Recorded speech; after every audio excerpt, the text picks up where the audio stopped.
Eu li recentemente uma postagem num grupo do Facebook onde uma moça relatava preconceito no consultório médico, especificamente gordofobia. Isso me lembrou também uma publicação minha na minha página do Facebook, onde eu pedi que as pessoas contassem as suas experiências desastrosas com médicos ou nutricionistas. E é sobre isso que eu quero falar. A gente precisa falar sobre isso. É muito comum uma pessoa acima do peso, uma pessoa gorda, ir ao consultório médico e ouvir coisas do tipo: você precisa fechar a boca para poder emagrecer, você precisa ter força de vontade, você precisa querer emagrecer, você precisa comer menos, você tá gordo porque você quer, gordo é preguiçoso, gordo é desleixado. É comum uma pessoa gorda chegar num consultório médico e o profissional olhar para esse paciente e automaticamente não ouvir o paciente e atribuir tudo o que acontece com ele à obesidade, ao excesso de peso. Será que isso realmente é verdade?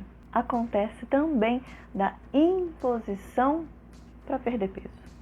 Às vezes o paciente não foi à consulta com esse intuito de emagrecer, mas isso é jogado para o paciente. Você tem que emagrecer, você precisa emagrecer. O paciente não é consultado sobre o que ele sente com o próprio corpo, sobre o que ele acha do próprio corpo, como ele lida com o próprio corpo. Você precisa emagrecer X, você precisa emagrecer tanto, sendo que às vezes o paciente não foi consultado sobre essa vontade de emagrecer. E a gente tem sempre aquela máxima de que é pela sua saúde. Na verdade não é. Por quê? Porque é muito mais um incômodo visual daquele corpo gordo que incomoda o profissional, que incomoda as pessoas, do que pela saúde em si. Porque se você considerar a saúde do paciente, nem todo gordo é doente, nem todo magro é saudável, e a saúde não passa somente pela questão física, também passa pela questão emocional, pela saúde mental.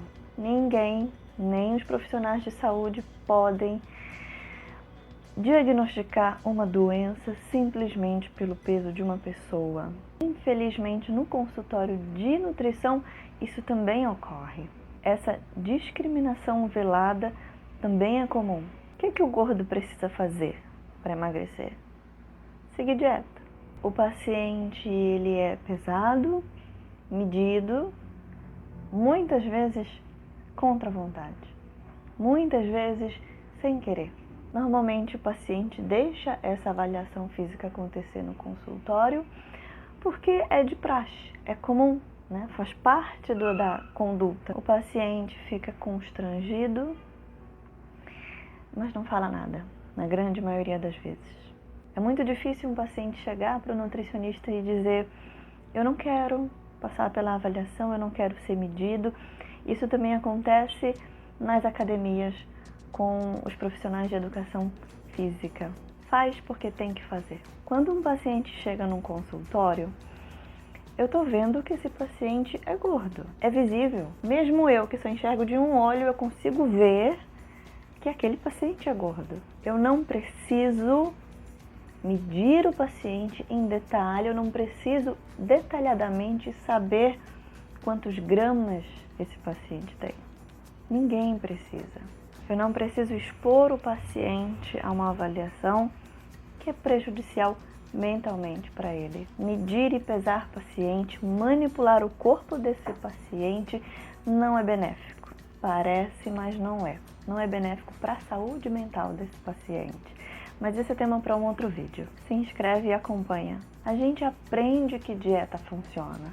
A gente aprende na faculdade que essa abordagem é correta. Eu brinco que a gente não faz nutrição, a gente faz faculdade de matemática, porque a gente usa fórmulas e números para definir uma pessoa.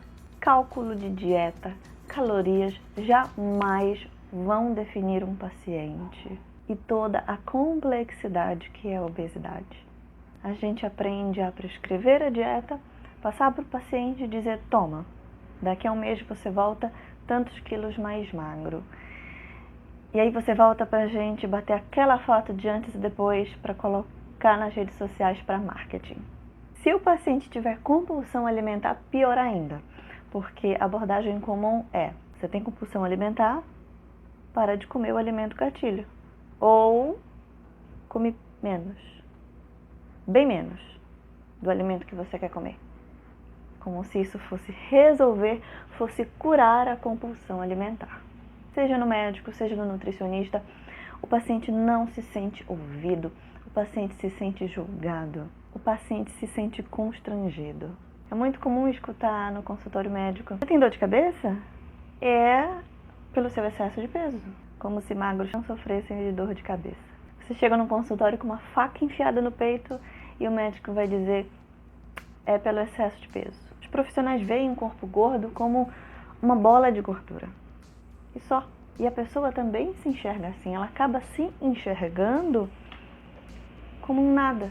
E aí vem aquele sentimento de culpa, aquela inércia de não conseguir fazer nada, aquela vontade de sair correndo do consultório. Muitos pacientes ficam mais retraídos, outros pacientes chegam em casa e choram. Enfim, existe um sentimento de tristeza grande porque você sai do consultório altamente frustrado. Por que isso acontece? Isso acontece porque, em termos gerais, os profissionais não estão preparados para lidar com o paciente obeso, não estão preparados para lidar com a obesidade de forma multifatorial. Os profissionais lidam dessa forma, agem com preconceito e com comentários pejorativos sobre o corpo desse paciente ou sobre o comportamento alimentar dessa pessoa, porque é assim que o profissional aprendeu. Isso é passado em cursos, isso é passado na faculdade. A forma como se lida com o paciente obeso hoje é a forma como se aprende. O médico e nutricionista ele é ensinado a agir e pensar dessa forma. É realmente difícil você exigir do profissional aquilo que ele não tem, aquilo que ele não sabe. Ele não aprendeu assim, ele não sabe o que é. Essa humilhação, essa discriminação no consultório, ela também é uma forma de violência. Uma violência aprendida. Muitas vezes o profissional não faz isso por maldade, de propósito. Eu quero te fazer mal, eu quero te colocar para baixo. Normalmente ele faz o que ele aprendeu. Um ponto interessante sobre isso. A humilhação, quando ela ocorre, o paciente legitima os comentários do profissional, mesmo que ele não goste de nada do que o profissional disse. É como se, sem querer, você assinasse embaixo tudo o que o profissional te disse. Ana, mas eu não quero ser humilhado. Não, você não quer. Mas você inconscientemente se coloca no lugar daquela pessoa sem força de vontade, desleixada, que não tem disciplina, que é gordo porque quer. Você absorve para si todas essas palavras. Você, mesmo sem querer, se reconhece em tudo o que o profissional falou. E você, achando isso de você, se reconhecendo nessas palavras, vem a vergonha, vem um sentimento de humilhação, vem a culpa, vem a ansiedade. Por que você aceita isso? Porque é inconsciente. Porque normalmente o paciente obeso, ele tem um histórico de baixa autoestima. Ele tem um histórico de problema com a comida. Ele tem um histórico de problema com o peso. E isso é uma carga muito grande. Isso é um trauma muito grande. Gera uma angústia, gera uma tristeza muito grande. A sua autoestima é nos pés. Então você não se dá o poder de se defender, o poder de contra-argumentar. Você absorve. Vou citar um exemplo. Digamos que nós temos duas pessoas que vão ao mesmo médico e esse médico fala a mesma coisa para essas duas pessoas. A diferença é que uma pessoa trabalhou legal a sua autoestima e não se deixou ser humilhada, apesar dos comentários pejorativos. A humilhação não aconteceu porque essa pessoa não absorveu, não se reconheceu nessa situação. Repetindo, por mais que você não ache correto o que o profissional te disse.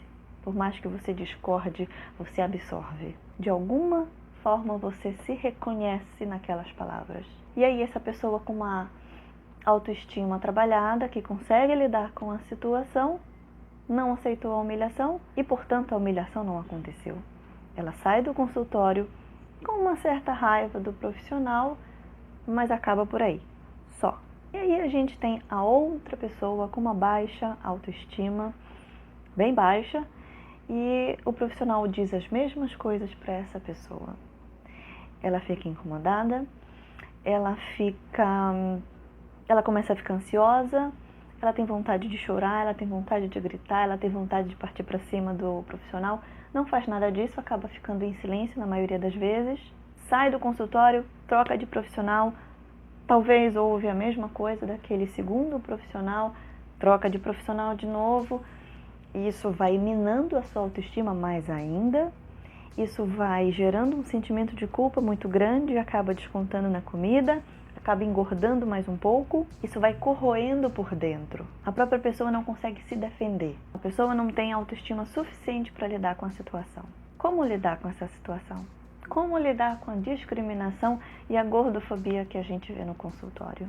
A gente não pode abrir a cabeça do profissional e colocar o que a gente acha dentro. A gente precisa trabalhar a nossa autoestima para que essa humilhação não nos atinja. O seu bem-estar, a sua felicidade não depende exclusivamente do profissional com quem você está tratando. O profissional não é o protagonista no seu tratamento, é você. O profissional tem responsabilidade pela discriminação que faz?